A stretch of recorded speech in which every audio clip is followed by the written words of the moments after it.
Hey everybody, it's Brad from Johnson Small Engines, better known as the one-hand mechanic. If I can do it, you can too. A little bit breezy out here today. I don't know if that's going to mess up the audio, but we are working on a Craftsman T2500, and I'm going to show you how to operate it, in my opinion. First thing you want to do is you open the hood up and you want to check your oil. Okay, this has a 19 horsepower, single cylinder, overhead valve, Briggs & Stratton engine. Okay, so the oil is right here. Just make sure it's in between the two dots.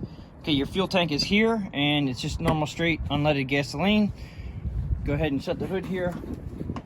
Okay, we have the parking brake is on the left, which I call that a parking brake and a clutch, because when you push this in, it also disengages your brake, or it engages your brake and it disengages your transmission drive. When you go to start the machine up, you definitely want to have this in. Here is your parking brake, and when you push in the brake, push in your brake / clutch, and you pull up on the switch here, it'll lock itself in for starting purposes.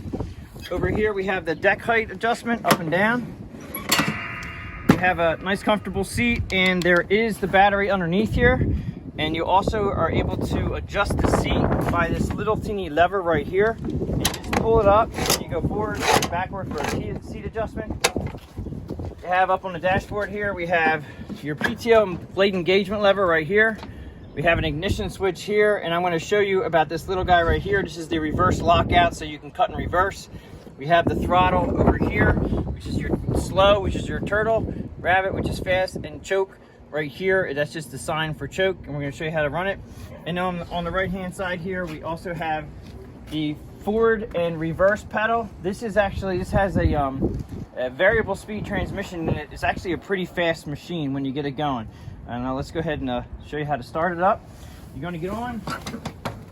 I have the brake pedal in already, and the brake is on, so I have it in park. We're going to throw it all the way up into the choke position. Now when you come over here, your ignition, you're just going to turn to 1, 2, that is the on position here, and then all the way over is crank. So as soon as it starts up, you're just going to take it down off of crank, and then you pull the throttle down from choke to about medium, just so you don't want to run it at full speed right off the bat. Not have to warm it up just like your car.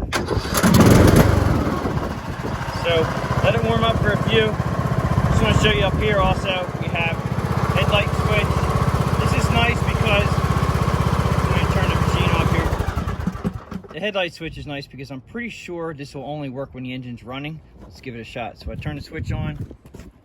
You do not have any lights working. You have to have I'm pretty sure you have to have either ignition on or the engine running. Let's see if the ignition's on.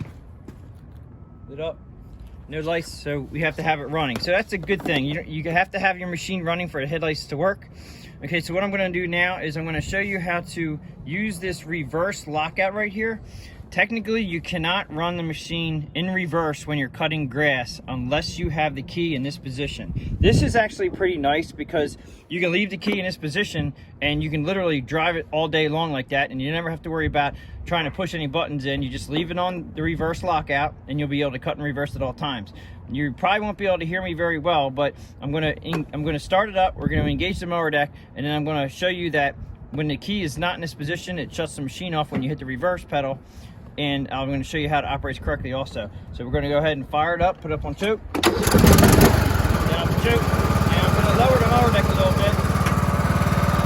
And then we're going to engage the mower deck right here.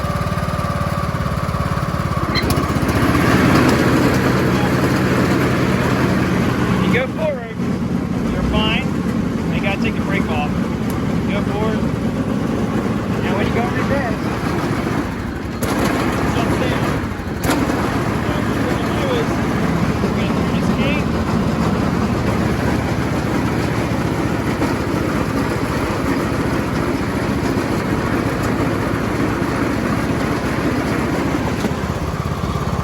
Leave it in this position all day long, and you'll be fine as far as running the tractor.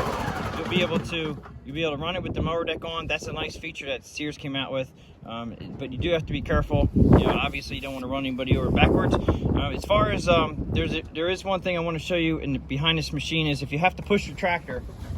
It's a hydrostatically driven tractor, and actually this is actually a variable drive system on this, but this is a rod here, and it shows a guy right here pushing it with the rod out, and then with the rod in, he's driving a tractor. So this rod right now is in the in position. you want to make sure, one, your brake is off, and then two, pull this all the way out, and it kind of locks out like that, and you should be able to push this fairly easily. All right, now that's how you push the tractor. You don't want to push the tractor when this is in. When it's in, when it locks itself in, it should be, yeah, it's like locked, so you can't push it. Pull it out, it's more easy. It's not real easy, but it is easier to push. You can't even push it when this thing's locked in. But you have to have this in before you start up and go again, or you will not be able to go anywhere. So keep that in mind. So that pretty much sums it up for the Craftsman T2500 on how to start and operate it. As always, if you like this video, please give it a thumbs up, subscribe, tell your friends about my channel. If you have any questions or comments, please leave them below, and I will catch you on the next one.